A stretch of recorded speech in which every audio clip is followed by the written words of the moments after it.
नमो भगवते वासुदेवाय नमः। जय श्री राधे, जय श्री कृष्ण। 19वां अध्याय।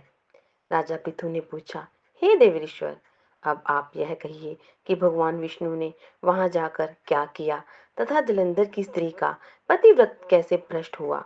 श्री नारद जी ने कहा, जलंधर के नगर में जाकर भगवान विष्णु ने उसकी पतिव्रता स्त्री वृंदा का पतिव्रत भंग करने का विचार किया। वह उसको नगर में एक उद्यान में जाकर ठहर गए और रात में उसे स्वप्न दिया और वह उनकी माया और अद्भुत कार्यप्रतीति थी और उनकी माया द्वारा जलंधर की स्त्री पतिव्रता वृंदा ने रात में वह स्वप्न देखा कि उसका पति नग्न होकर सिर पर तेल लगाए महिष पर चढ़ा है, काले रंग के फूलों की माला पहने हुए है तथा उसके चारों ओर हिंसक जीव हैं। वह सिर मुंडाए हुए अंधकार में दक्षिण दिशा की ओर जा रहा है। उसने अपने नगर को समुद्र में डुबोआ हुआ देखा और इस प्रकार के बहुत से भयानक सपने देखे। फिर तुरंत ही वह जाग पड़ी और स्वप्न के संबंध में विचार करने लगी। इतने में उसने सूर्य को उदय होते हुए देखा तो सूर्य में उसे एक छिद्र दिखाई दिया तथा वह कांतिहीन था। उसे उसने अनिष्ट जाना और भयभीत होकर रोने लगी। वह छज्जे पर गई, अटारी पर चढ़ी, भूमि पर उतरी, मगर उसे कहीं पर भी शांति प्राप्त नहीं हुई। फिर वह अपनी दो सखियों को साथ लेकर उपवन में गई, परंतु वहां भी उसे शांति नहीं हुई। फिर वह जंगल में गई और वह भी उसे चैन न आया। वन में उसने सिंह के समान दो भयंकर राक्षसों को देखा, जिससे वह अत्यंत भयभीत होकर वहां से भागने लगी। उसी समय वहां अपने शिष्यों सहित एक तपस्वी आ गया और वृंदा उसके पैरों में हाथ लगाकर उससे अपनी रक्षा के लिए याचना करने लगी। मुनि ने अपनी एक फुहार से ही उन दोनों राक्षसों को वहां से भगा दिया। वृंदा को आश्चर्य हुआ कि वह भय से मुक्त हो मुनि को हाथ जोड़कर प्रणाम करने लगी और कृतज्ञता का ज्ञापन किया। फिर उसने मुनि से अपने युद्धरत पति के संबंध में उसकी कुशल क्षेम का प्रश्न किया।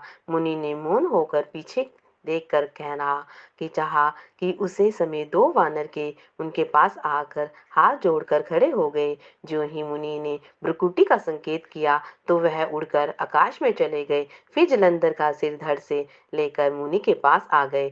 तब वृंदा अपने पति को मरा हुआ जानकर मूर्छित होकर धरती पर गिर पड़ी और अनेक प्रकार के वचन कहकर दारुण विलाप करने लगी। पश्चात उसने मुनि जी से कहा कि हे कृपानिधे, आप मेरे पति को जीवित कर दीजिए। पतिव्रता परायण दैत्य अपनी पत्नी ऐसा कहकर दुखी श्वासों को छोड़ती हुई मुनि के चरणों में गिर पड़ी। ईश्वर ने कहा कि वह शिवजी द्वारा युद्ध में मारा गया है, अतः वह जीवित नहीं हो सकता है, क्योंकि उसे शंकर भगवान जी ने मारा है।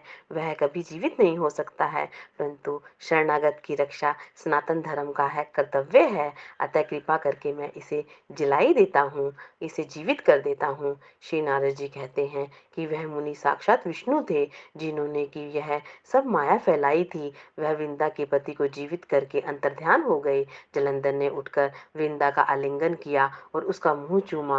वृंदा भी पति को जीवित देकर बहुत खुश हुई। तब अब सब बातों को स्वप्न समझा। तत्पश्चात वृंदा सकाम हो बहुत दिन अपने पति के साथ विहार करती रही। एक दिन उसे संभोग काल के अंत में भगवान विष्णु को पहचान लिया।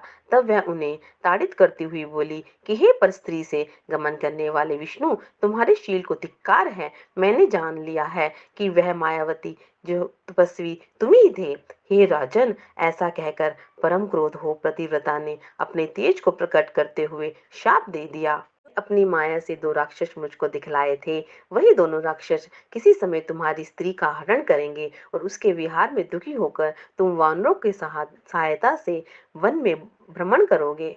और वह सर्वेश्वर जो इस समय तुम्हारा शिष्य बना हुआ है, वह वहां तुम्हारा साथी रहेगा। ऐसा कहकर पतिव्रता वृंदा भगवान विष्णु के लाख मना करने पर भी अग्नि में प्रवेश कर गई। ब्रह्मा आदि देवता आकाश से उसका प्रवेश देखते हुए वृंदा के शरीर का तेज श्री पार्वती जी के शरीर में चला गया और आकाश में जय जयकार होने लगी। पतिव्रता धर्म के प्रभाव से वृंदा ने मुक्ति प्राप्त की। ओम नमो भगवते वासुदेवाय नमः।